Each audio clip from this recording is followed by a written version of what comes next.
and gentlemen, Mamata Banerjee has reduced politics to a farce. She has destroyed any form of governance. She has destroyed Bengal. Let me say, nobody has done such disservice to the people of Bengal as Mamata Banerjee. She's almost been chief minister now for 14 years. And look at the condition of Bengal. At some time. అంటే ఇది చర్చ, ఇది ఆలోచన, ఈ రకంగా మనం చూపెట్టాలా.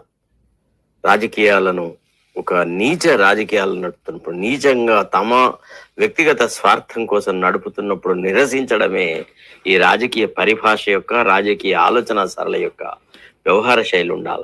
మమతా దీదీ మీద జరుగుతున్నటువంటి వ్యవహారాలను ఖండించినాము అని అంటే మమత ఏమన్నా రామరాజ్యం తీసుకొచ్చిందనా, లేదా వెస్ట్ బెంగాల్ చాలా అభివృద్ధి పథంలోకి వచ్చిందనా? కాదు.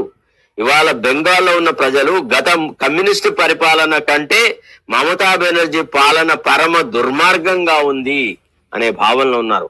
ఇవాళ బెంగాల్లో ఉన్నంత దరిద్రము, నిరక్షరాస్యత, తర్వాత అవినీతి, నిరుద్యోగం ఏ రాష్ట్రంలో లేదు.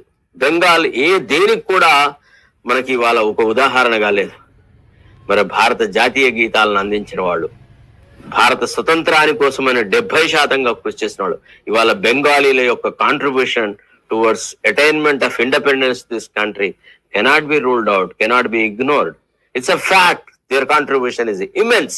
They have done so much, but at the same time their state is reeling under autocratic rule. They are not able to see the progress. ప్రజాస్వామ్యంలో ప్రతిపక్షము, ప్రభుత్వ పక్షం అనేవి రెండు ఉండాలి కదా. ఆ రాష్ట్రంలో ఐపాక్ మీద ఈడీ దాడులు జరిగినాయి.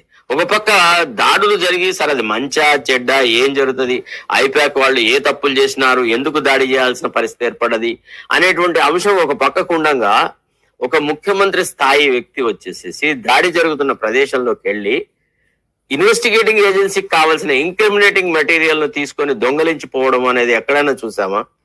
అది మమతా బెనర్జీ చేసింది. అంటే అధికారంలో ఎట్టి పరిస్థితులలో తానే ఉండాలా అనేటువంటి ఒక కీర్తికాంక్షతోని, ఒక అధికార దాహంతోని ఆమె ఆ రకంగా ప్రవర్తించింది. అంటే రేపు భవిష్యత్తులో ఇప్పుడు అందరు ఇదే పని చేయొచ్చా? అంటే ఎంక్వైరీ జరుగుతున్నప్పుడు ఇన్వెస్టిగేషన్, ఇప్పుడు ఫర్ ఎగ్జాంపుల్ కేసీఆర్ మీద ఎంక్వైరీ జరుగుతుందో, లేకపోతే రేవంత్ రెడ్డికి సంబంధించిన వాళ్ళ మీద ఎక్కడన్నా అటాక్ జరుగుతున్నో, లేకపోతే మొన్న పొంగులేటి శ్రీనివాసరెడ్డి మీద కూడా ఈడీ దాడులు జరిగేదా, అట్లనే వాని మీద కూడా ఏదన్నా కోయర్సివ్ స్టెప్స్ తీసుకుంటే తెలంగాణ డీజీపీ పోయి ఈడీ వాళ్ళని అడ్డుకుంటాడా? లేకపోతే రేవంత్ రెడ్డి పరిపాలన మీదనే కేంద్ర ప్రభుత్వం ఏదైనా ఒక ఇన్వెస్టిగేషన్ జరిపితే DGP will go and opposite? Is it? ఇటనే జరుగుతుందా? మమతా బెనర్జీ అదే పని చేసింది, అదే దుర్మార్గం.